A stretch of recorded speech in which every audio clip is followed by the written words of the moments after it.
Hello, hi. So welcome to the video 2 of securing IoT communication with cryptography.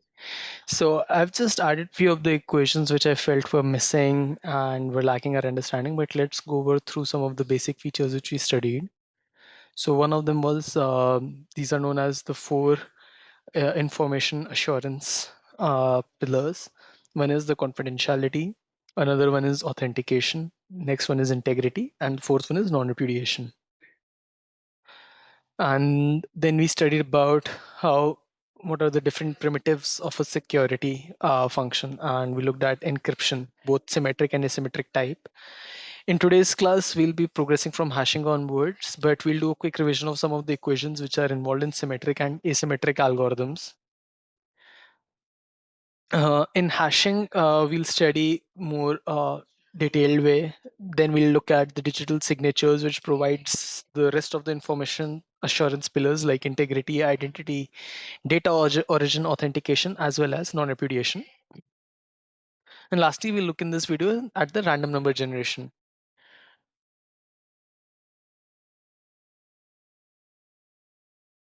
So before we let's just quickly capture recall encryption through this formula which I have added. So any plain text is encrypted through a function which we call as encryption function E of k, and it will give to you the ciphertext. Now, in the decryption process, we use another decryption function and we pass in the ciphertext and we get back the plain text. So this E of k and D of k are related to each other, and they follow this property that D of dk and ek, like, and if you pass this p, then you should get back the p. So this is known as reversibility property, and this is very important for us to understand. Next, let's look at the symmetric encryption. So in symmetric encryption, it's actually the same, like E of k is giving c and E of k is c. But here, this k, which is the shared symmetric key, same for both encryption and decryption. And how they are related with each other is that E of k is just the inverse of D of k, are inverse operations. And here also it holds the same property p. So there is a key space security where the number of which is directly proportional to 2 raised to the power n, where n is key lengths in bits. So AES 128 has 2 raised to the power 128 possible keys which are existing. So this is the key space security. Now let's look at the cipher blockchaining modes. And in the CBC mode, what we do is for the encryption, we begin with an initial ciphertext, which we call as the initialization vector IV. Now, any subsequent plain text which we get, let's say P1, P2, P3, we XOR it with the previous ciphertext CI minus 1, and then we pass it to the encryption function and we get CI. So how this helps us is like two identical blocks of plain text will not have the same ciphertext representation. Similarly, for this decryption, this is what we'll follow.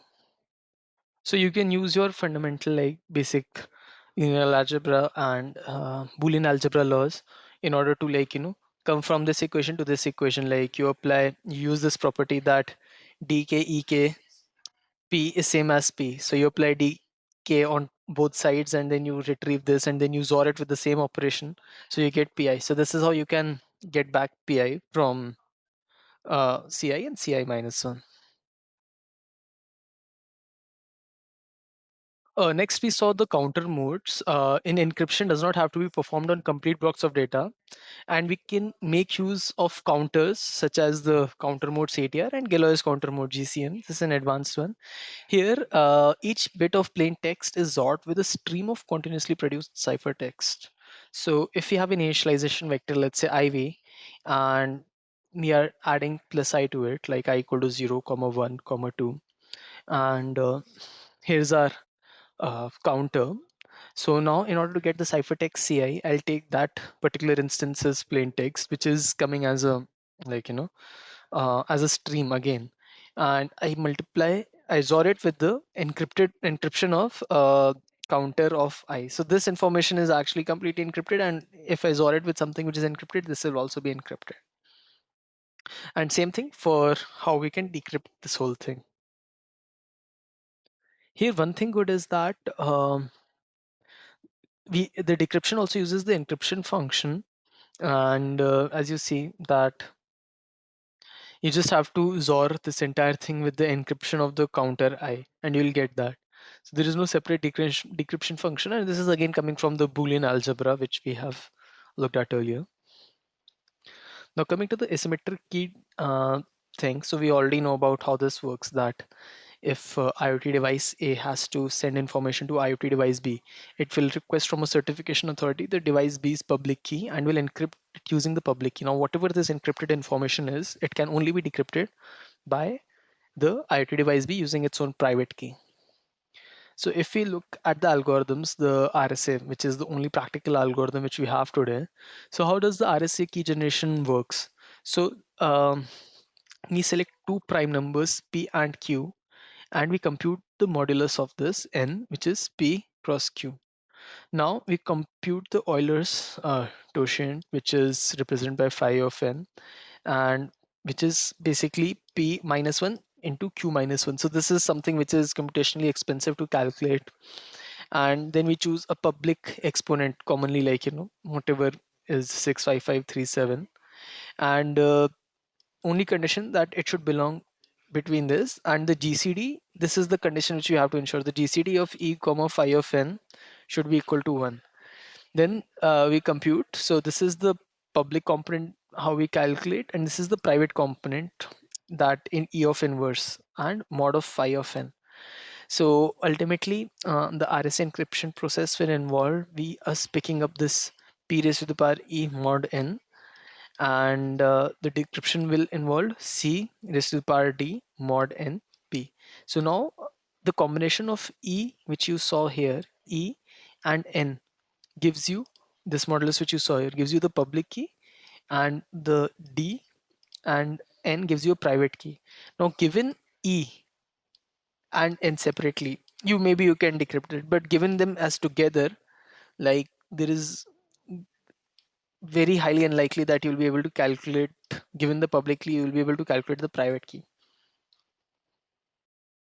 So this RSA, which I've explained, very similar. Like, these are coming from deep uh, cryptographic complexity, but something which we can understand is the security basis of it. So the difficulty of factoring out n equal to p cross q, and then computational complexity of has an exponential, very large exponential attached to it. So that's why computing one given the other is very difficult. And no need to go into too much detail of how it is done. Just you have to be aware of certain high level things about the RSA.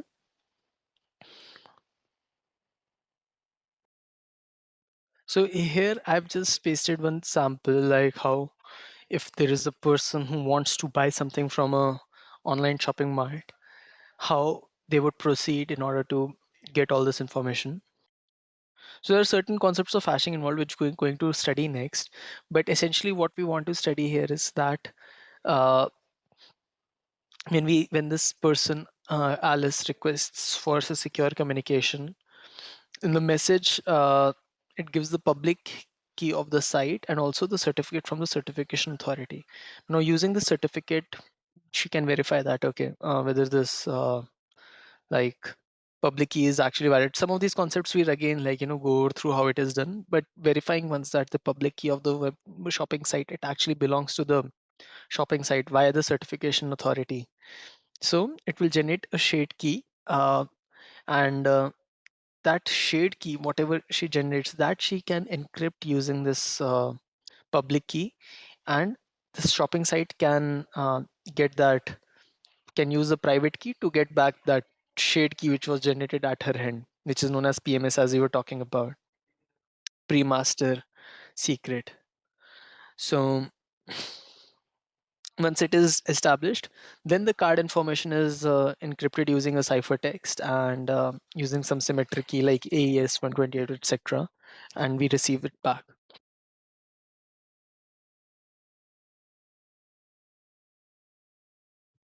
All right, now let's discuss the today's topic, starting from hashes. So cryptographic hash functions take an input function D and apply some, like, when passing that through an hash function, they produced a fixed sized hash output. So cryptographic hashes are used in variety of security functions precisely for their ability to represent an arbitrary long message. Imagine like your ChatGPT giving out some message, long, and then with a small sized unique thumbprint, they convert that entire thing into a small size thing, maybe 256 bits, etc. So converts an arbitrarily large message into small size unique thumbprint. So this is few points to note. Now the essential properties which are required from an hash function are that they should be designed, this function which you're seeing on top, it should be designed in such a way that it gives the first pre-image resistance, basically does not disclose any information about the original data that was hashed. So we'll look at this particularly with this mathematical, like, security properties. So this is how a hash function is represented. This is the hash function and this is the original message. So this is message of arbitrary length, but no matter what, this h is of fixed length, hash digest. This is what h is known as. And what we just now discussed, the first property. So given an h, it is computationally infeasible to find m such that the hash of m is h. So given h, it's impossible to figure out m. Computationally infeasible, I would say. Then the second preimage and collision resistance is designed not to allow two different messages to have the same hash. And obviously the randomness property, like they should produce a very random looking value, which you cannot make sense out of. So this is how you take an arbitrary chunk of data D and hash it into h of D. Now this is small fixed size, as like, we discussed. Its fixed size is very important.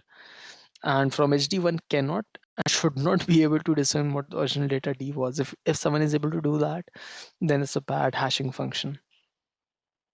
So how do we put the second, like, pre-image resistance and collision? Mathematically, it means the same thing. Only thing is that uh, it is computationally infeasible to find another M2 which is not the same as the original M1 such that both of them are equal. So this is again computationally feasible, and the collision resistance shows that you cannot find, like, any M1 and M2 of which the hashes are matching.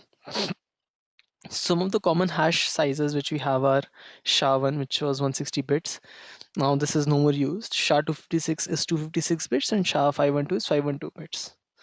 So SHA is a hashing function, and in order to store some passwords, what we do is we concatenate that with a salt. We do not directly hash the password, we concatenate that with the salt and we store that um, hashed output into the database. So common hash function uses are password protection. So protecting passwords and other authenticators by hashing them.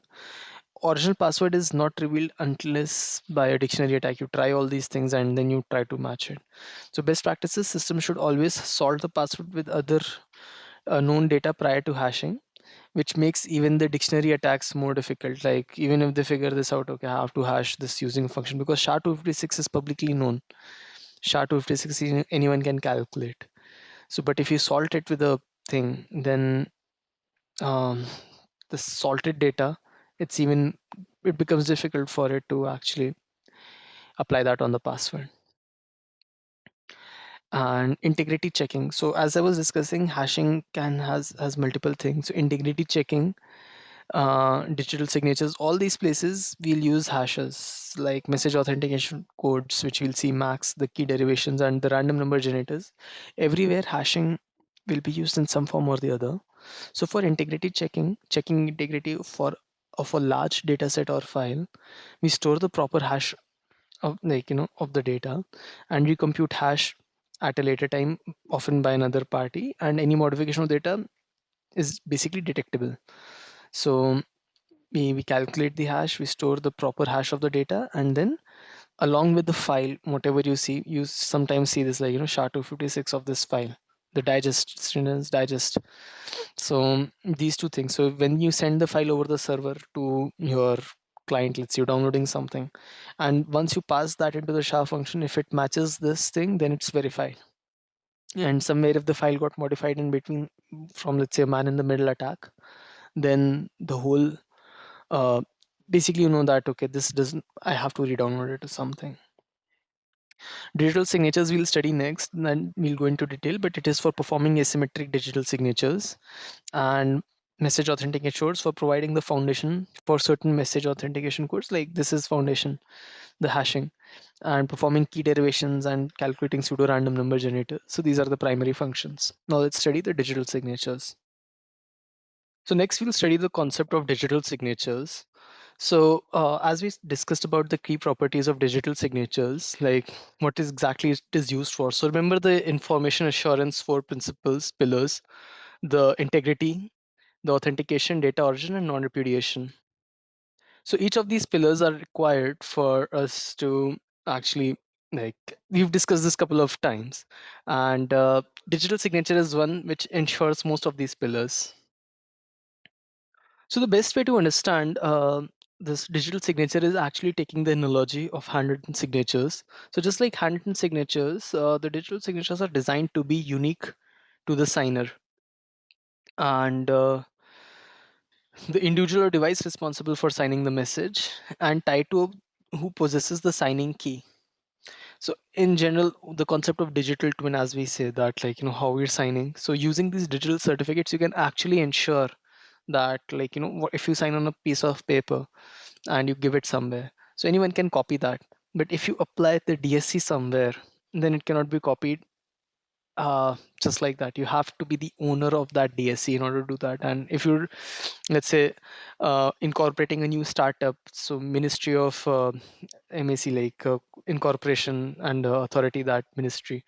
So corporations, etc. Whenever you're doing that, so as a founder, you have your own DIN number and you get your DSC associated. And there are multiple websites which generate the DSC, which are like acting as an intermediaries who ensure that DSCs are generated and maintained properly.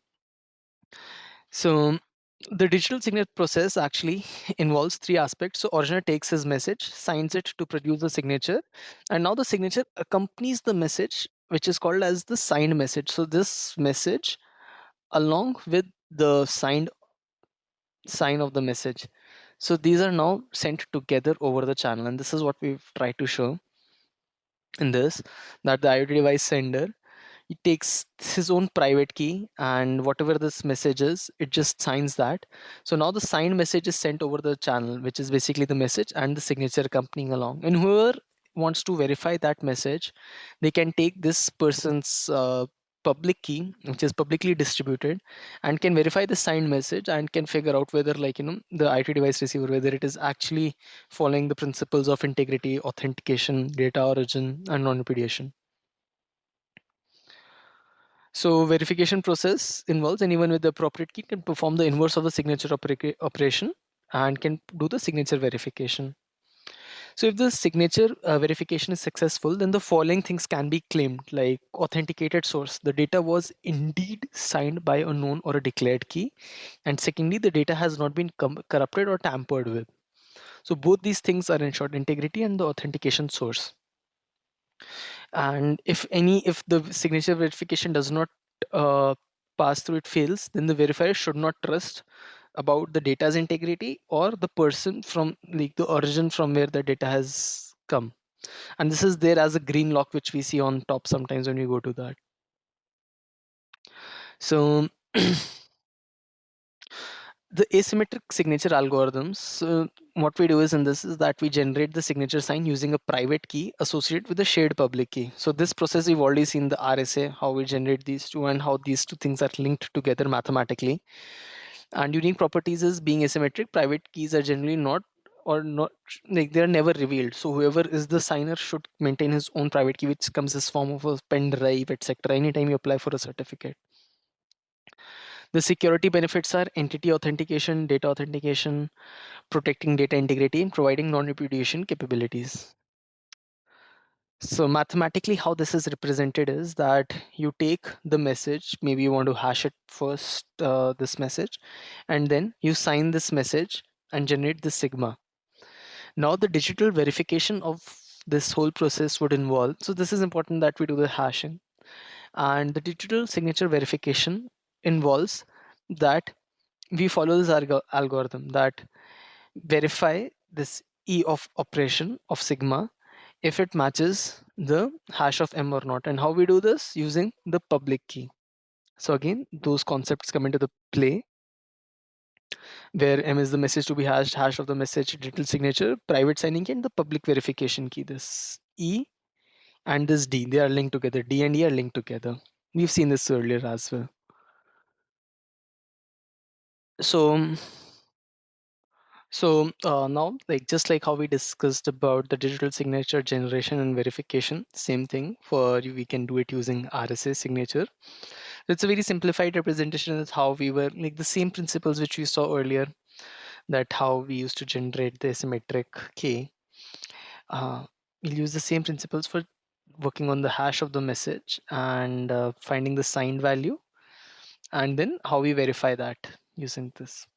So no need to go into too much of mathematical details. And this is another sort of a signature which we use, which is known as ECDSA. These are known as elliptic curve cryptographies, and they fall under the lattice cryptography subsections and are much more quantum resistant, etc. So like we use this generator point on an elliptic curve, and there is a module which is by Maxim. Like some of you are interested, there is a Maxim company, Maxim, and it works very closely, I think, with analog devices. They produce these devices, and one of those is DS 260, I guess. I'm not able to recall the name of that cryptographic chip, but there is something like DS280 or something which provides all this ECDSA inside it. I'll just search for it and let you know. Yeah, this is the name of the device, DS28. And it comes in multiple variations, but one thing which we have to see is that it has a lot of, if we go over through, let's say, yeah. So Deep Cover Secure Authenticator is an ECDSA public key based bidirectional secure authenticator incorporating the patented chip DNA. Now this is patented, this we cannot know about. The chip DNA has a puff inside to provide a cost-effective solution with the ultimate protection against security attacks using the random variations of semiconductor device. Characteristics that naturally occur during wafer fabrication. The chip DNA circuit generates a unique output value that is repeatable over time, temperature and operating voltage. Now this is the main thing, that with a puff, repeatable over time, temperature and operating voltage, that is not always the case. But with chip DNA, like they ensure that with just normal puff, if you try to create variations over time, temperature and operating voltage will happen. So attempts to probe or observe chip DNA operation modify the underlying circuit characteristics, and that's how the whole puff is destroyed. So you cannot actually do sort of a deep clone of it. So yeah, this is the final image, that whatever data we have, we do the hashing of that, we get the hash data, then we sign it with the private key. So we have the private key, we sign this data and we get the signature, and we append the signature along with this data. So you would wonder, okay, the data is exposed. No, this data is already encrypted, and we do that on top of this all this encryption, so that if you have to send it, you send the encrypted data along with the signature. And most of the times it is attached with downloading of files, etc. So the link layer is actually like what sends the file from the server to us. That what we were discussing, if you remember earlier, the end-to-end encryption versus point-to-point. So that point-to-point is ensured by the layer link, OSI level, OSI link layer, and the routers and everything. They ensure that secrecy once we pass in that data. So the user just uploads the file, and whoever is downloading just downloads the file without worrying that all this is happening. So for those kinds of operations, signature is commonly associated. So we've already discussed with this RSA, DSA, and ECDSA. And yep, the real world applications, machine to machine authentication, software, firmware, like anytime you want to upload a firmware, you download that firmware and you verify the source and integrity of that, signing of the message over some protocols, and signing of PKI certificates, public key certificates, and this we'll discuss later, and verification of each of the preceding ones. And given that the digital signatures are generated using a single private unshared key, so once you have signed the message, so now non-repudiation property says that if you have signed the message and if you verify that, no other person can can sign that other than you. So the signature can only have originated from the entity's private key, hence the non-repudiation property. So that is how this even ensures non-repudiation. So, yep, asymmetric digital signatures are used in a variety of cryptographic protocols such as SSL, TLS, IPsec, MIME, ZigBee, IEEE 1609.2, many others. Now let's come to the symmetric signatures, which is known as message authentication codes. So now in this symmetric signatures, this is exactly the same, like, as previously, that how we sign it using. So this time when we're using the symmetric shared key, we call this as the MAC message. Previously what we were calling it as was this signature, and yeah, the signed message, we were calling it the signed message. And here, once we go, we call it the MAC message. So MAC refers both to the signed message and to the algorithm which we are using to use to do the we have the shared key with us. So there is an algorithm called as the MAC algorithm. You take the data, you apply that MAC key on it, and you get the message authentication code. And that, just like previously, like along with the data, you pass the MAC. So now signatures can also be generated using symmetric cryptography, and produce a MAC of a known piece of data D. So the principal difference is that the same key is used to generate the MAC and also to verify it. That's like, previously we had private key and then we had to publish the public key. So the term MAC is frequently used for the algorithm and the signature, as I've told you. And it's frequently relying on the hash function to generate the message authentication code and a symmetric cipher to generate the mm, uh, this message authentication code. And in both cases, a MAC is used as a shared secret for both the sender and the verifier of that. So the principle is that if you have this shared key case, so MAC of this message will represent by T, and whenever we have to verify, we compute T prime this and check if T prime is that, then we verify this MAC verification thing. Then we have the message, the shared MAC key, and the MAC tag attached with this. So HMAC is the hash based MAC. Now this is another way, and how we do that is use an outer padding of 0 cross 5c repeated and inner padding of 0 cross 3c repeated. So we take this entire key which we have, and we just concatenate these operations which you see here along with the message. So this is known as HMAC. In this, the key is shared, which is the secret key. Similarly, you have a cipher-based MAC, which is represented like, how we proceed from this, and then we do this, and then we do this up to M of n, and we do the entire thing. We generate the T, and we saw before the Galois MAC that this is how it works. So given that MAC is generating symmetric keys may be shared, MAC generally do not claim to provide identity based on entity authentication. So the difference between them is the non-repudiation cannot be claimed. This is extremely important. But for but they do provide the sufficient verification of origin, especially in short-term transactions, that for a short term, if these two have the key, then yeah, for that short term data authentication works, but primarily non-repudiation cannot be claimed in this. And we discussed the HMAC SHA-1, HMAC SHA-256. So this hash, what this H has this hash H in front of it, this is representing by HMAC SHA-256. Cipher based using AES and the counter mode, what we discussed. So all those things are repeating. So MAC algorithms are frequently integrated with encryption ciphers to perform authenticated encryption, providing both confidentiality as well as authentication in one fell swoop. I'm not sure what it means. And primarily what data you're seeing here, like this D is actually not D, but this is confidential part. Like, this is what, like, ensuring the confidentiality at the starting only. So you see, providing both confidentiality as well as authentication.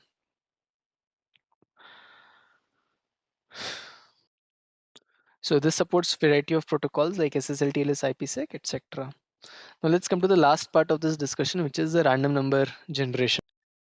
So random number is like, a key to IoT cryptography, random number generator, to random number generator, state based, etc. There are multiple things, and we take some entropy source like, circuit noise, environment sensors. Like if there's a drone, then what is the value of the optical sensor of the drone which is looking down, you take some values of that and you append that and you make a random number generator, like environmental scenes, something which is peculiar to that particular thing, particular to that moment, to that event, and that's a very high entropy data. And using that, you take some internal state and you generate the random number, and which you use in cryptographic keys as initialization vectors for nonces, salts, other variables, etc. So why randomness matters actually? um, it's difficult to guess, difficult to iterate through using brute force. And yeah, highly deterministic numbers like 99999, it's not random number or something picked up from a um, normal curve. It's easy to predict, vulnerable to attacks, etc. So types of random number generators are two: deterministic and non-deterministic. So these are algorithm based. For example, a set of inputs always produce the same output. And non-deterministic ones are circuit noise, other low biased sources, semi-random interrupts occurring in operating system. And the mathematical concepts which are involved are like entropy. So this is known as the Shannon entropy, h of x in bits. And this is how we measure that the probability of outcome of, like, x of I, and maximum entropy of n bit value is equal to n bits. So using this, you calculate the Shannon entropy, and we're not going into too much detail. I've just, like, the information is available, but just for the sake of completeness, those who are interested, but we calculate it as the infinity. We try to do that, and deterministic random number bit generator, state new random bits. We do all these things for generating random numbers. So yeah, we've already seen the security of cryptographic keys and source of cryptographic keys. They're used in many sensitive components, and they have enormous impact. And any method of undermining a device's random number generator and discerning the cryptographic keys is, like, you're essentially able to replicate the entire process of figuring out what the public and private keys of that initial random number you're able to guess. So yep, we've already looked at the modern RNG designs, and how we use entropy and seeding. So I guess that's, like, primarily what I wanted to discuss between the random number, the deterministic and non-deterministic type of random numbers, and why they are critical to IoT security requirements, and certain temperature attack example, like known vulnerabilities that random noise characteristics of electrical circuits change with temperature. Like if you make it very cold, then all of it is going to generate 11111, for example. So establish temperature thresholds, logically stop entropy gathering functions. If, like, at a very cold temperature, the entropy of those randomness decreases. So yeah, these are the things which you have to discuss in this module.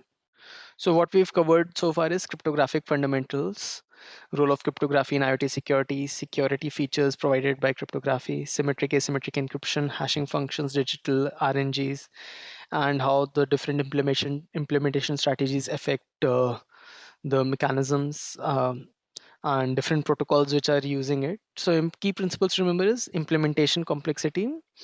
There are far more ways to mess up a cryptographic implementation than to get it right. Any small weak point you figure out, and the hacker will be on top of it. Then cryptography is seldom used in isolation, provides an underlying security for all the upper layers and protocols. So yeah, and randomness is critical.